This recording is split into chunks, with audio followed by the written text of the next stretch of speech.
There was recently a prayer meeting, I believe in Texas, about somebody who was worried that Ghost was bringing satanic influence into his neighborhood. I mean, they're right. When was it that you became a Satanist? First, I think it started with aesthetics. That started, that would just correspond with my taste, appealing to what my inner self would be craving for. Okay, and then around that, I started discovering for myself and investigating more and more on the spiritual side of that and the intellectual side of that, and it was frankly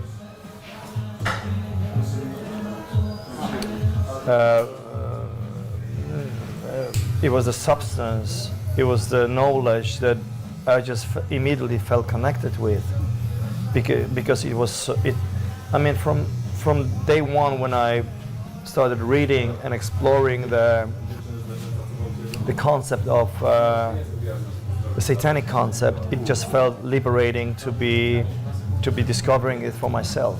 I was like, I would just read interviews with other musicians that would, because it started with the music, obviously, not with my passion for philosophy. It started with the music, sure. And then from that I would develop my interest in philosophy, and I would just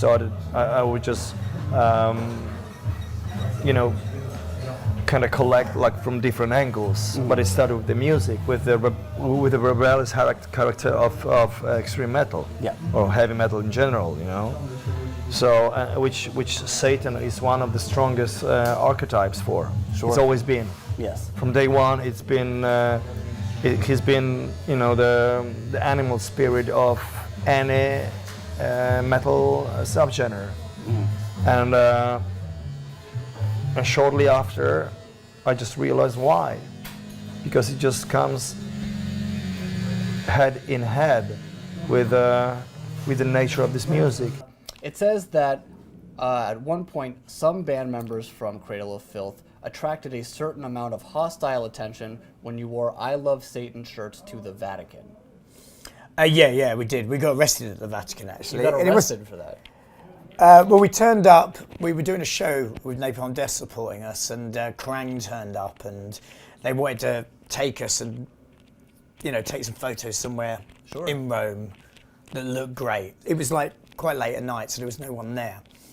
And so we were taking some photos, and immediately all these armed guards surrounded us.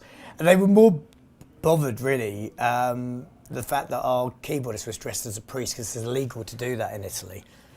Even at a fancy dress party, apparently. Okay. So, we were very lucky to get out of there, because they've got their own laws in the Vatican. They could have held us for God knows how long or whatever, but when they found out that there was a gig with 3,000 people at the other side of Rome, so they couldn't keep you too long. Well, I think they were a little concerned about what might have happened had we not turned back. There was recently a prayer meeting, I believe in Texas, about somebody who was worried that Ghost was bringing satanic influence into his neighborhood. And he came and prayed for you, actually. What was that like, hearing that? Because that's quite a distinguished group that you now belong into, Judas Priest, Iron Maiden, Marilyn Manson, people who have been protested for apparently being satanic. I mean, they're right. I think that a lot of these people, I've never met these people. I've spent very little time. I've read basically the same news piece that everybody else read, and this guy is obviously poorly informed about, what we're doing. But on the other hand, it's like, if he is an actual Bible thumping true believer over a certain border, then it's like talking to someone who has some sort of malfunction, I guess. Because if they don't understand that what we're trying to do is actually, we're trying to make these, however many people that was at that show, let's say 1,000 people, we're trying to make them happy. We're trying to make them happy about life. We're actually quite humanistic. And if you think, and if you take all these things that we're saying and what we're doing completely literally, and believe that this is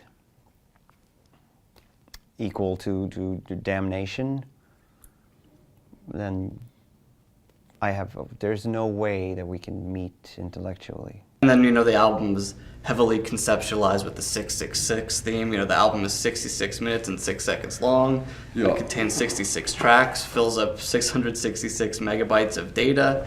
I think I brought this up to you when you were here last time, and you were kind of like me when I was young with the 666s. Well, no, you got to remember that was the time. Hold on, when did the album come out? Was that 97? 97. So that was the time, right at the time when the churches were burning in Norway, and they called it the Black Circle, which never kind of existed, kind of like satanic underground in Norway, Sweden, and also in Finland. There was a lot of, it was in the news. Yeah. It started to spread over to the music press. There's this crazy bunch of people looking like penguins and burning out churches. And that great black metal folklore that just kind of keeps and it going. started, and it was really exciting at that time. It was something new, and it was kind of like the punk rock. It was really odd. So I think that the stuff, the 666, that came from that, and Dario Argento, and then the Here's to My Sweet 666 from what the American Preacherman claimed, that when you listen to Stairway to Heaven the other way around, it says something like that. And I thought that that's, in that case, it's traditionally rock and roll, because Aleister Crowley, the whole lineage, the Zeppelin thing, there's always been the play with the occult. Yeah. And usually tongue firmly in cheek, there's a lot of humor. It's not, like everything in life, it's not super, super serious, but it's intriguing. And it makes the imagination, jump hoops. And that's what we all want, right? So. Said that Slayer began using satanic themes in both lyrics and live performances to gain notice among the metal community. I think we used that. We used that more to be different from the Hollywood community. Oh, okay. It was to be different and to scare people, because that stuff kind of scares people, and that's kind of fun, when you scare people and they don't like, oh, are they evil? Are they satanic? So we did that more for, more to fuck with people. That's kind of like a lot of reasons why we do a lot of the shit we do is to fuck with people. Yeah. And that was a good way to fuck with the Hollywood crowd, because they were all, there were a bunch of guys looking like, girls, women. Yep. You know what I mean? And we wanted to be the ugly guys, that didn't look like women. They knew how to put makeup on. We looked like guys that didn't know how to put makeup on. You know what I mean? So there was a little makeup in the beginning, to be honest, though. Yeah, we did, but it was just eyeliner. But I mean, that's my point. Yeah. We didn't do it to look pretty. We did it to look ugly. But you know what I mean? But that was the scene then, and we didn't want a part of that. We didn't want to be a part of that. Right. So we did this different image to fuck with everybody. Sure. I think that Ghost is a really cool band because there are a lot of bands out there from the black metal world, death metal world, that do the Satan subject and are satanic or claim to be satanic. But I think that Ghost may be the only band that writes music for Satan rather than about Satan. Do you think that'd be a fair assessment? And that depends completely on who you're asking, I think.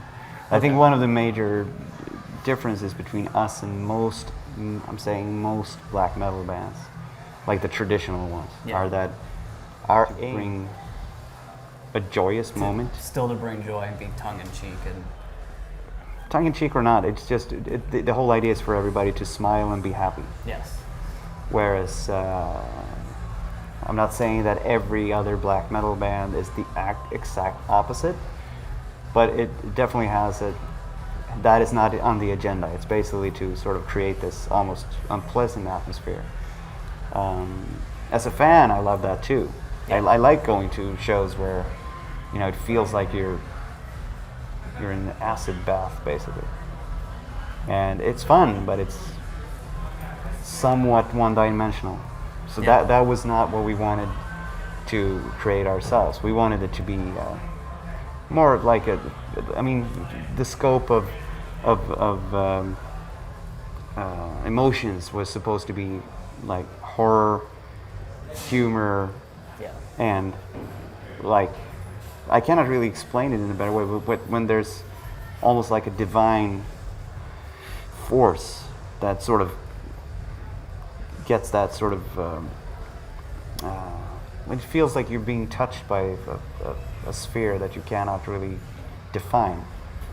Yeah. And to have a divine religious moment, but a joyous and a sort of a euphoric one rather than a guilty and condemning one. Yeah.